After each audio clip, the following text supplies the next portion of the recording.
Saludos y bienvenidos sean a un nuevo encuentro con la ciencia. Hoy estamos dando comienzo a una nueva unidad y a un nuevo tema. Estamos hablando del magnetismo. Pasemos entonces a copiar nuestra unidad y nuestro tema para la lección de hoy.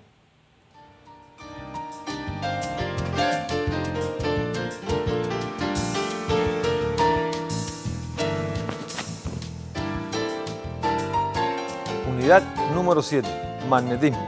La primera lección es magnetismo, primera parte.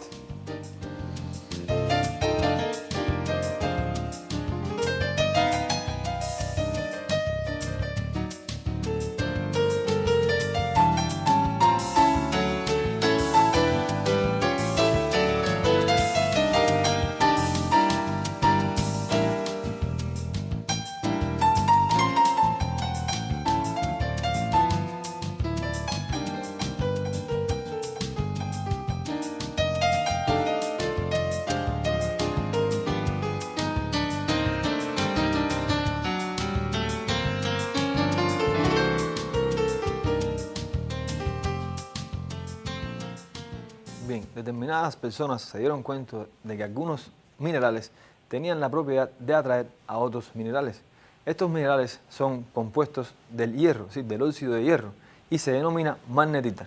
Esta sustancia se encuentra en algunas regiones y tiene la propiedad, como les decía, de atraer a ciertas sustancias, en este caso sustancias ferromagnéticas, sustancias que tengan presentes compuestos de hierro. Pasemos entonces a ver qué consiste la magnetita.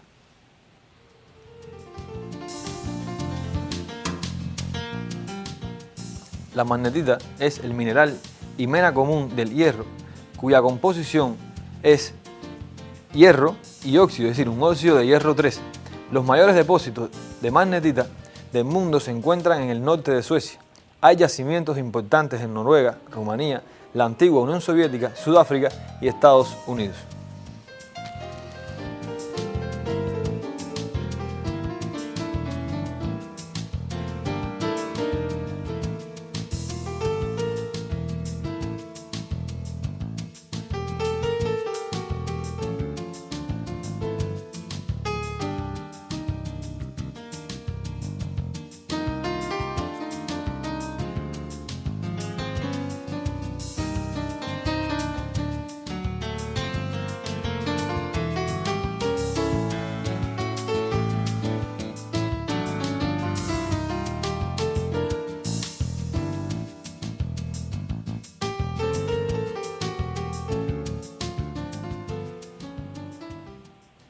Vamos a pasar a ver ahora que hay determinadas sustancias que tienen propiedades magnéticas, es decir, sustancias que interactúan con otras con propiedades capaces de atraerlas.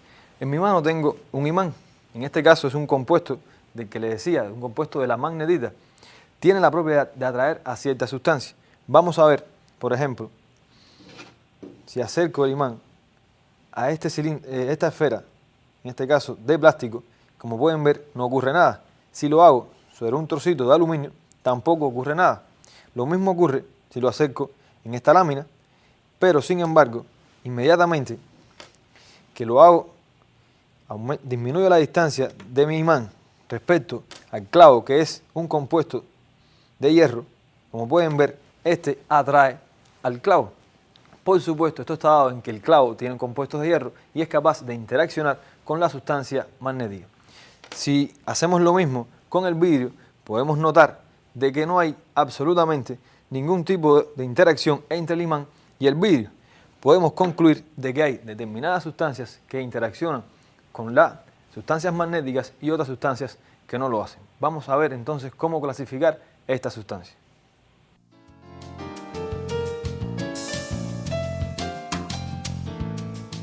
Las sustancias se pueden clasificar en cuanto a las propiedades magnéticas en 1. Diamagnéticas. Estas son las que presentan débiles propiedades magnéticas.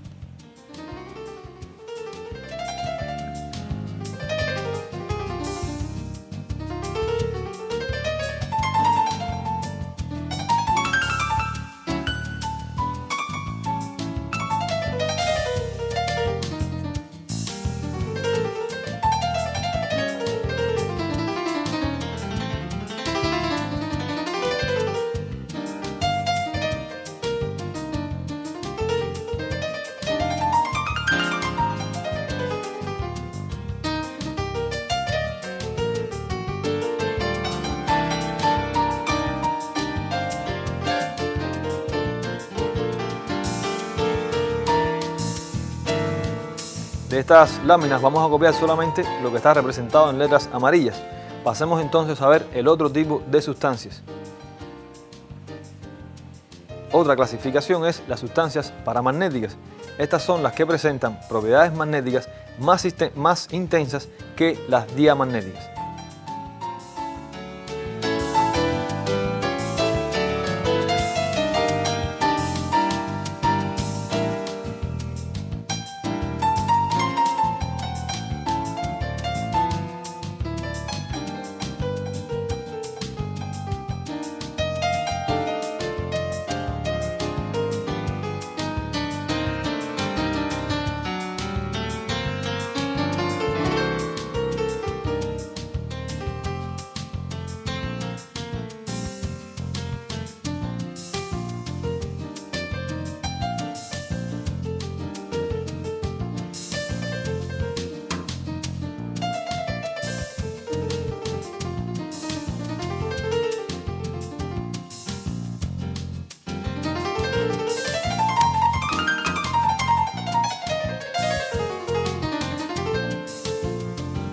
Y por último, las sustancias ferromagnéticas. Estas son las que presentan intensas propiedades magnéticas y, como les decía, tienen en su composición el hierro.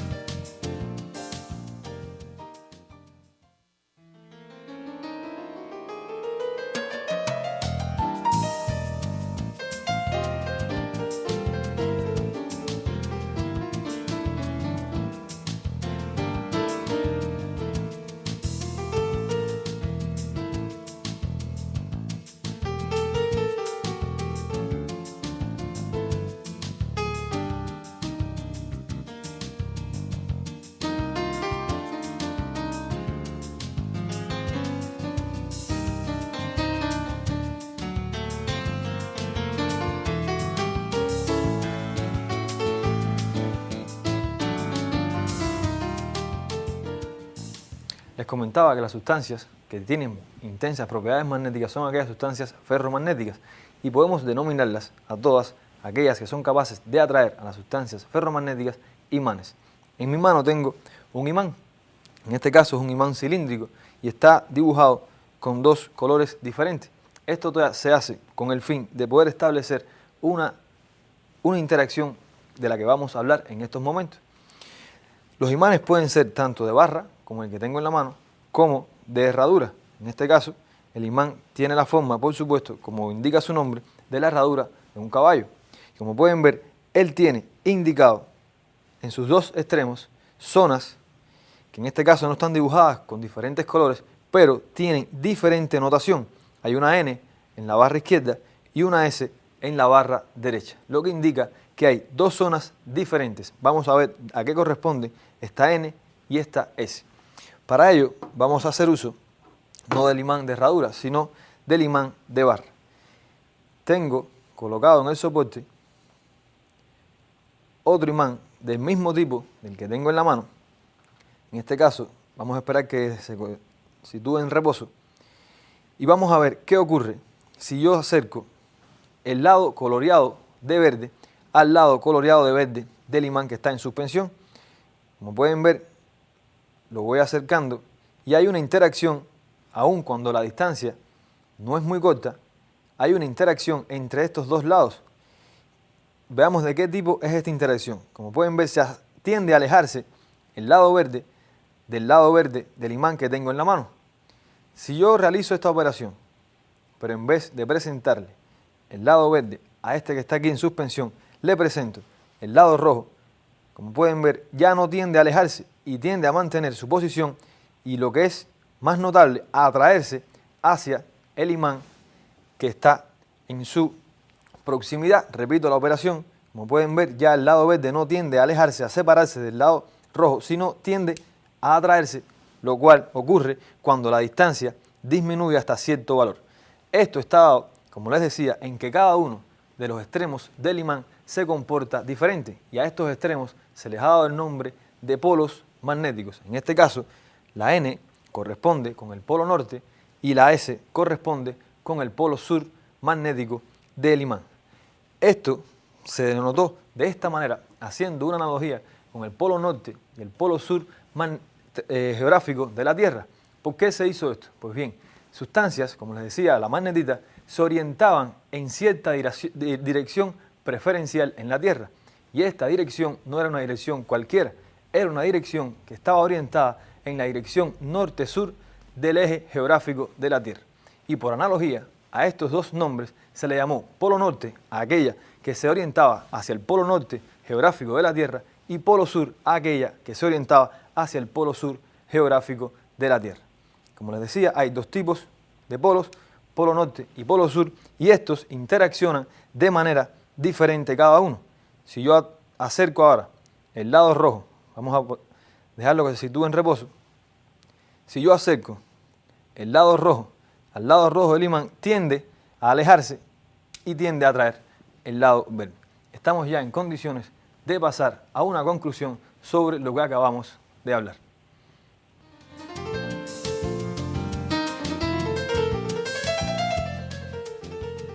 Los cuerpos con propiedades magnéticas presentan dos regiones principales de interacción, las cuales se denominan polos magnéticos. Estos se clasifican en polo norte y polo sur.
La interacción entre los polos de un mismo tipo es de repulsión y entre los polos de diferentes tipos es de atracción. Esto lo acabamos de ver representado con los colores de los imanes de nuestro estudio.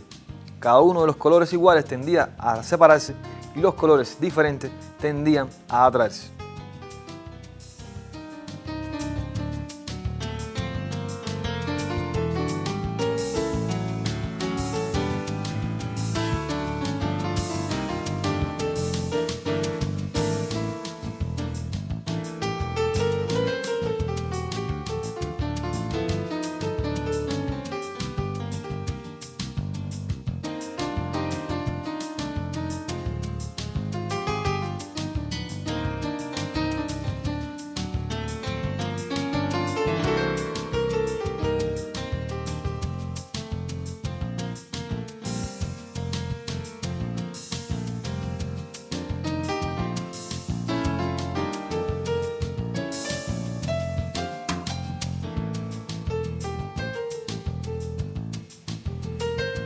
Esta ley pueden establecerla también con una analogía con la ley de interacción de las cargas. Cargas iguales se repelían y cargas diferentes se atraen. Lo mismo ocurre con los polos. Vamos a hacer ahora una demostración para aclarar otra, digamos, notable importancia de los imanes.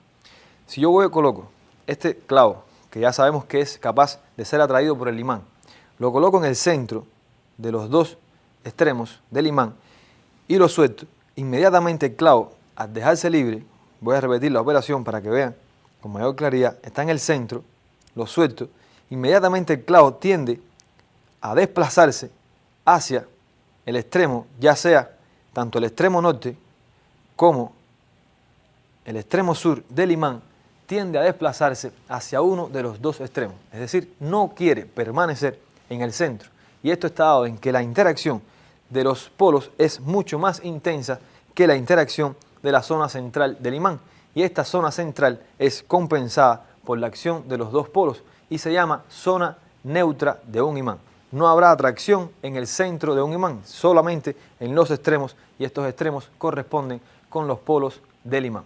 Estamos listos entonces a ver otra cosa relacionada con los imanes, y es, digamos, la inseparabilidad de los polos de un imán. Si yo, por cualquier método, fracciono este imán en diferentes pedazos, cada uno de los pedazos restantes tendrá también un polo norte y un polo sur. No es posible, aun cuando yo fraccione por el centro de la barra, obtener un polo norte puro y un polo sur puro. Esto no es posible. Siempre hay una unión de los dos polos, por muy pequeño que se haga la fracción del imán. Pasemos entonces a la siguiente lámina.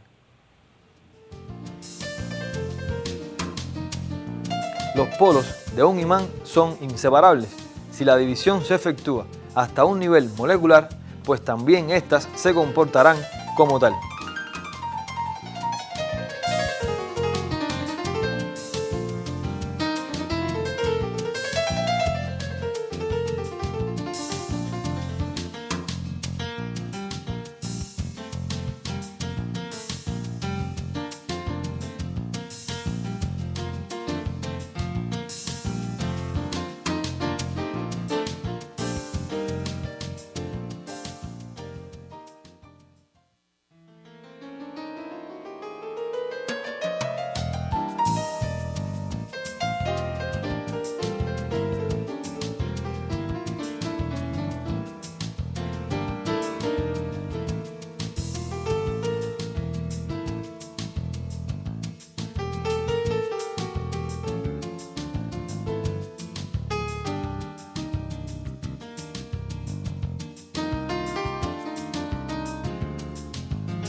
La lámina anterior planteaba que si hacemos la división hasta un nivel celular, también estas, sí, las moléculas, se van a comportar como imanes, es decir, van a presentar polos norte y polos sur.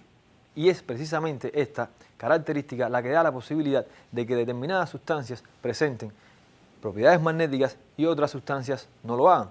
Para que el polo norte y el polo sur de un imán esté bien definido, cada uno de los polos norte y polo sur de las moléculas que constituyen la sustancia también deben de estar bien definidos. Cuando digo definidos es orientados en una dirección preferencial. Y estamos hablando ahora de cada una de estas moléculas y se denominan dominios. Se denominan dominios a esta orientación molecular de las sustancias magnéticas. Veamos entonces la siguiente lámina.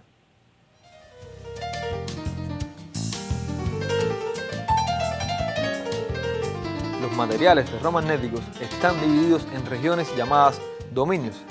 Dentro del dominio, los átomos están alineados de manera que sus polos magnéticos estén orientados en la misma dirección.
vamos a dar una breve explicación de lo que son los dominios.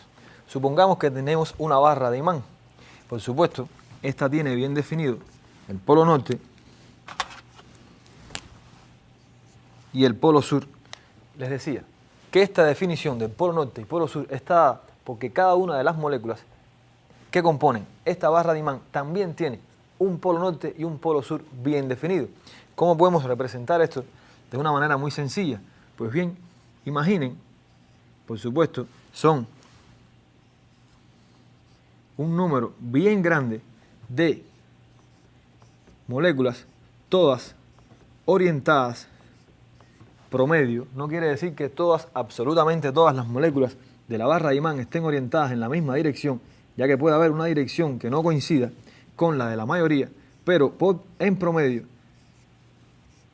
la mayor cantidad de moléculas que componen la barra de imán están orientadas todas en una misma dirección. Y esta es la dirección norte-sur, para que cada una de ellas sume sus efectos y dé como resultado un polo norte hacia la izquierda de la barra y un polo sur hacia la derecha de la barra bien definido. Esta es una explicación sencilla de lo que son los dominios. Ahora, existe una pregunta que nos hicimos también en la interacción de las cargas. ¿Cómo es que se propaga la interacción entre dos imanes si entre ellos aparentemente no existe ninguna sustancia? Vamos a obviar el aire. Si experimentamos con el vacío, con un alto vacío, también la interacción magnética, tanto como la interacción eléctrica, sigue ocurriendo. ¿A través de qué medio se propaga esta interacción? En el caso de las cargas eléctricas, vimos que esto está dado por el campo electrostático. Ahora, por supuesto, también existe un campo, un medio que propaga esta interacción y, por supuesto, vamos a llamarlo campo magnético. Veamos entonces la siguiente lámina.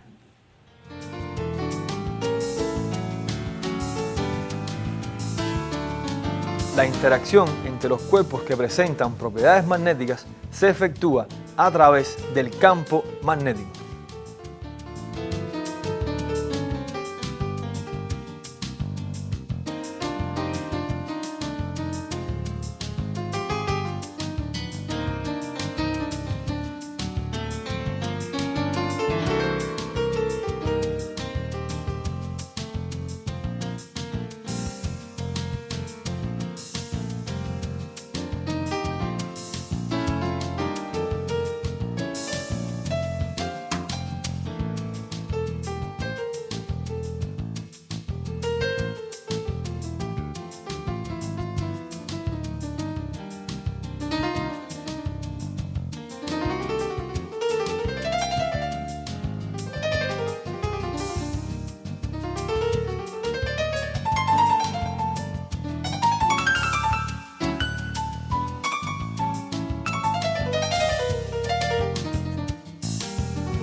Vimos que en el campo electrostático, también para representar este campo, se utilizaba el concepto de líneas de fuerza.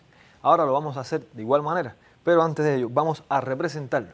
En el caso de los imanes, o es decir, los cuerpos con propiedades magnéticas, es mucho más fácil la representación de este campo. Y esta representación se hace a través de las líneas de fuerza magnética. Veamos entonces, voy a colocar debajo de esta placa transparente un imán. Y sobre ella voy a regar unas partículas, es decir, pequeñas partículas de hierro, sustancia que ya sabemos que es ferromagnética y es capaz de interaccionar con el imán y ya hablando con mayor propiedad con el campo magnético. Y quiero que noten cómo la orientación de estas pequeñas limaduras que caen sobre la placa no es una orientación arbitraria, tiene una dirección y determinada forma geométrica establecida. Y esto está dado, como les decía, a que en la región del imán existe un campo magnético. Y ese campo magnético lo podemos visualizar a través de las líneas de fuerza del campo magnético. Pueden ver entre los dos polos hay líneas que tienden a unirlos, líneas que son cerradas y que parten de cada uno de ellos hacia el infinito y vuelven hacia el polo magnético.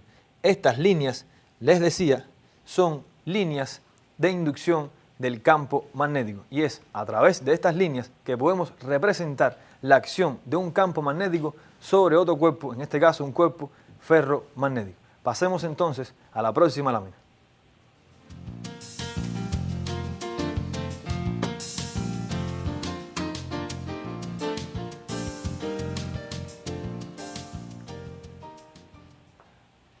Para la representación gráfica del campo magnético se emplea el concepto de líneas de fuerza del campo magnético. En la imagen estamos apreciando de una manera un poco, digamos, más ordenada lo que acabamos de hacer en el experimento. La barra, en el caso de la figura izquierda, tiene a su alrededor determinada orientación de las líneas de fuerza. Y esto está dado en que en esta región del campo existe una región que es capaz de interaccionar con las partículas de hierro. Y en el caso de la figura derecha tiene lo mismo. En este caso tenemos un imán de herradura, pero pueden ver cómo también hay en cualquiera de sus zonas líneas de fuerza, lo que pone de evidencia la presencia del campo magnético. Este tiene colores para hacer más visible los polos y las regiones, aquellas donde el campo es diferente a otro.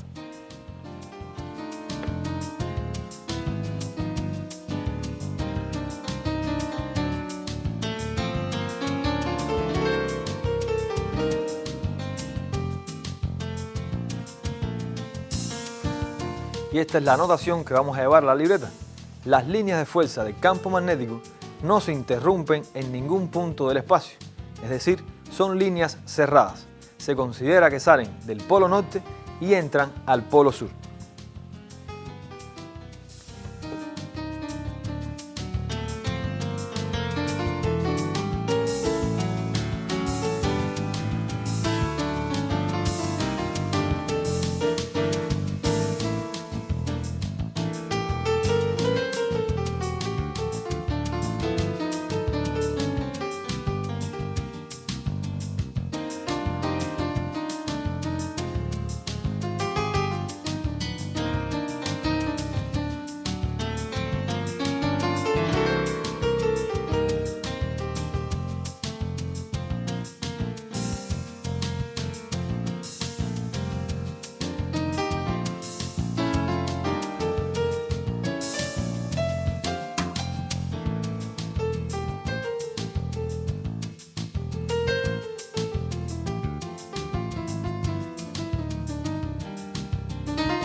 El hecho de considerar las líneas de inducción, es decir, las líneas de fuerza del campo magnético, como que entran por el sur y salen por el norte, es un hecho puramente de convenio, pero es un convenio que permite describir ciertos fenómenos que estaremos estudiando en esta clase y en la próxima clase. Vamos, para representar con mayor claridad lo que acabamos de plantear, tenemos nuestra barra de imán dividida en dos regiones, que ya sabemos que son dos regiones denominadas polo norte y polo sur. Esta barra de imán, como les decía, en su entorno tiene la presencia de un campo, y es el campo magnético, y este campo magnético se describe a través de las líneas de fuerza. Y estas, como ustedes vieron, no tienen una orientación arbitraria, tienen una orientación de manera tal, vamos a hacer que estas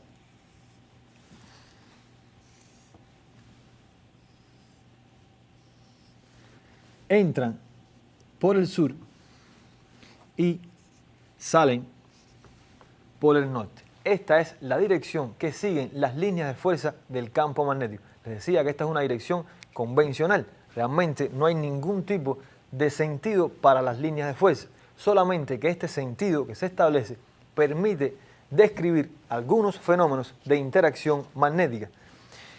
Les decía también que las líneas de fuerza del campo magnético son líneas de fuerzas cerradas. Es decir, no hay ningún punto donde se interrumpan estas líneas de fuerza. Son líneas de fuerzas cerradas y siempre entran por el sur y salen por el norte.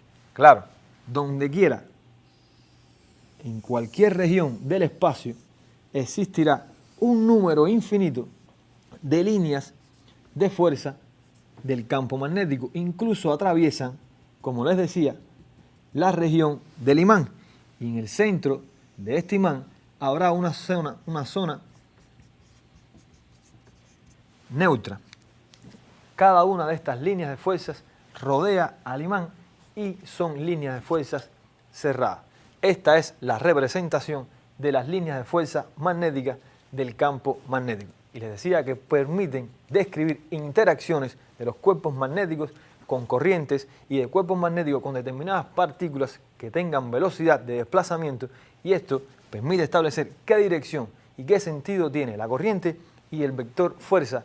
En próximas clases estaremos profundizando sobre esto. Estamos listos ya para pasar a una nueva lámina.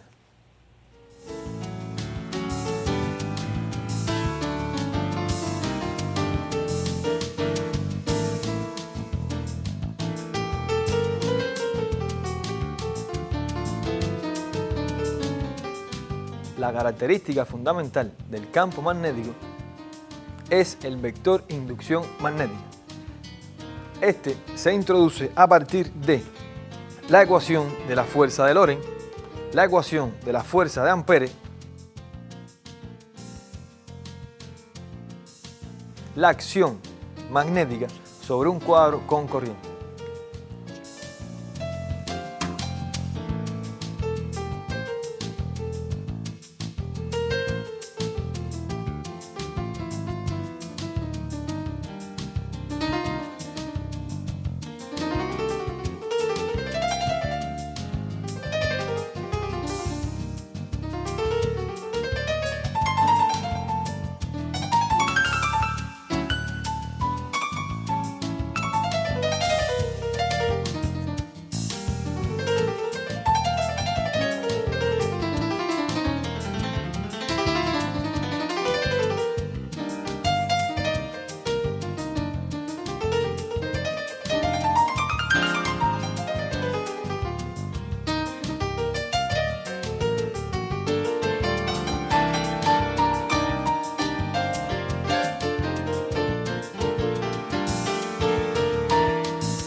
De manera análoga al campo electrostático, tenemos un vector fundamental para describir la interacción magnética y es el vector inducción magnética. El campo electrostático es el vector intensidad del campo eléctrico.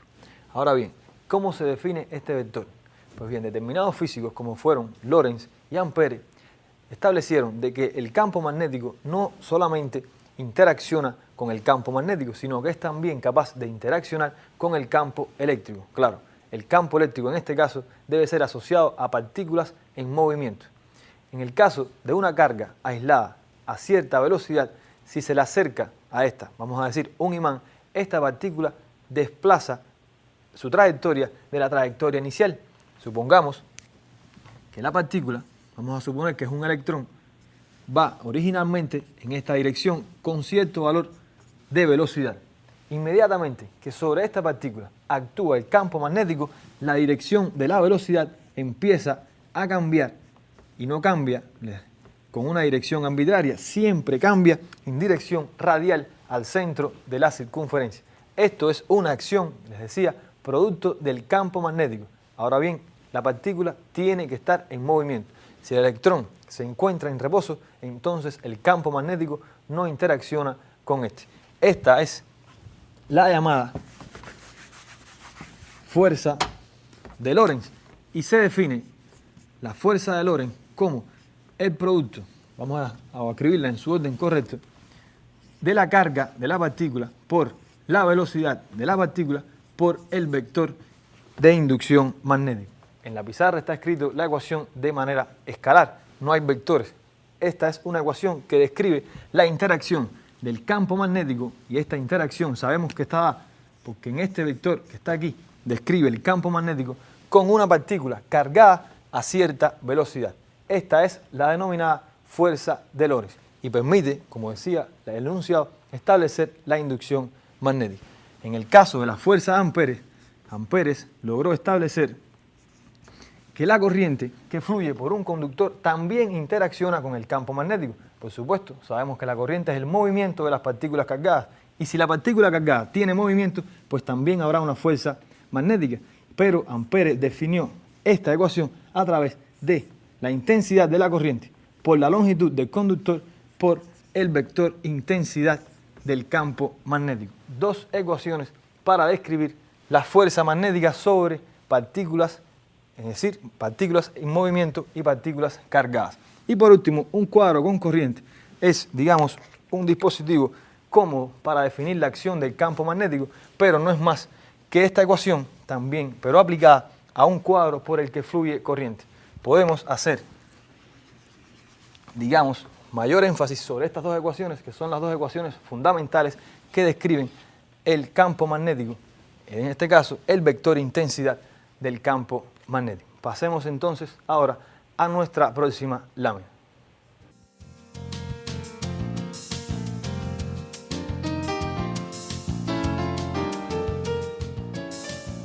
Vamos a dar la definición matemática del vector de inducción magnético. Y este es igual a, por supuesto, B, que es el vector de inducción, es igual a la razón de la fuerza magnética sobre la carga de la partícula por la velocidad de la partícula. Esto está dado, recuerden, por la ecuación de Lorentz. Y la unidad del vector de inducción magnética del campo magnético se llama Tesla. Esta es la unidad para el vector de inducción en el Sistema Internacional de Medidas.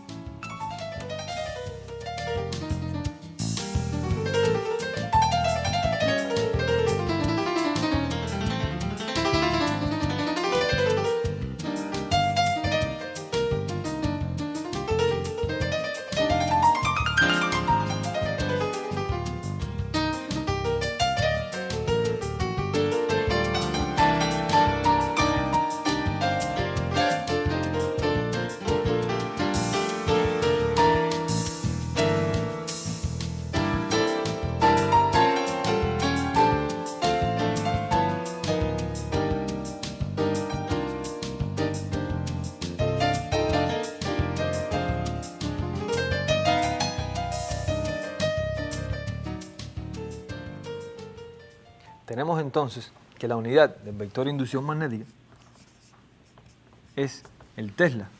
Fíjense que se denota con la letra T mayúscula y se define, como bien ustedes vieron de la ecuación, como el newton, es decir, la fuerza que actúa sobre una partícula de carga de un coulomb que se mueve a la velocidad de 1 metro por segundo. Y esta es la unidad de definición del vector inducción magnética. Les decía que este es el vector fundamental del campo magnético. En la próxima clase vamos a ver cómo se interacciona o cómo interaccionan las corrientes con el campo magnético. Ampere fue el primero en notar esto y se dio cuenta que a través de dos conductores por los que pasa corriente también se genera un campo magnético, y este campo magnético va a interactuar tanto de un conductor sobre el otro como del otro sobre el un conductor. En este caso, Ampere cuantificó esta fuerza y también llegó a una ecuación. Esta ecuación la veremos en la próxima clase. Hasta ahora he tratado todo lo correspondiente al campo magnético, nociones elementales. Hay nociones mucho más profundas que ustedes deberían, digamos, interesarse por ellas, y veremos en la próxima clase algunas otras cuestiones de carácter de aplicación. Hasta un próximo encuentro y espero que les sirva y les haya disfrutado este encuentro y nos vemos en el siguiente.